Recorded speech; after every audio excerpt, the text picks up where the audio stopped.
சொல்லுடி. எங்க நீ இருக்க? ஏய் நான் தான் சொன்னேன்ல கல்யாணத்துக்கு வந்திருக்கேன்டி. ஐயோ கல்யாணத்துக்கு சாப்பிட்டு இருக்கியா? எப்படி சாப்பிட்டுட்டு தாண்டி இருக்கேன். சொல்லு என்னன்னு சொல்லு. தொந்தரவு பண்ணிட்டேன்டி. சரி என்னாச்சு? நம்பர் கேட்டனே வாங்கிட்டியா? என்ன வாங்கி உனக்கு வாட்ஸ்அப்ல அனுப்பியிருக்கேன்டி. அனுப்பிட்டியா? சரி சரி பாக்குறேன். சாப்பிடு சாப்பிடு. பாவ விக்க சாப்பிடுவாளே. இந்த நேரம் பார்த்து நம்ம இடச்சார் பண்ணிட்டோம். ஹலோ அண்ணே, நான் சாந்தா பேசுறேனே. எந்த சாந்தாமா? அண்ணே நான் ராசவண்டடி சாந்தா பேசுறேன். ராசா பெரிய கலெக்டரா? யாரா இருந்தா என்ன விஷயத்த சொல்லுமா. என்னன்னு இப்படி பண்ணிக்கிட்டீங்க?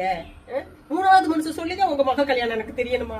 எங்களை மறந்துட்டீங்க பத்தியலா. ஒரு வார்த்தை கூப்பிடலையே நீங்க. எனக்கு அவ்வளவு சங்கடமா போச்சு. ஆமா, அவசரத்துல நிறைய பேரும் மறந்துட்டோமா. மனசுல எதுவும் வச்சுக்காம வந்து சேர்த்துருங்க கல்யாணத்துக்கு. என்ன நீங்க தப்பா நினைச்சுக்காதீங்க. நாங்க எதுவும் யோசிக்கல. நீங்க கவலைப்படாதீங்க. நாங்க வந்துடுறோம். நாங்க மனசுல எதுவும் வச்சுக்கல. மறதிங்கிறது மனசு கொண்டாலே அப்படி மறந்துருப்பீங்க. விடுங்க. கல்யாண வேலையில 1008 வேலையில தெரிஞ்சிருப்பீங்க. நீங்க மறந்துருப்பீங்க. நாங்க பொறுப்படுத்தல. சரி சரி கண்டிப்பா குடும்பத்தோட வந்துடுறோம்னே. வந்துடுறோம். அண்ணே எந்த மண்டபத்துல கல்யாணம் வச்சிருக்கீங்க? அதே மண்டபத்துதாமா. சரி வந்துடுறேன். 1/2 மணி நேரத்துல வந்து போட மாட்டேன். என்ன கூப்பிடாத கல்யாணத்துக்கு யாருன்னே தெரியாதவங்களுக்கு நீ வாட்டு வழியக்கு வரேன்னு பேசிக்கிட்டு இருக்கிற?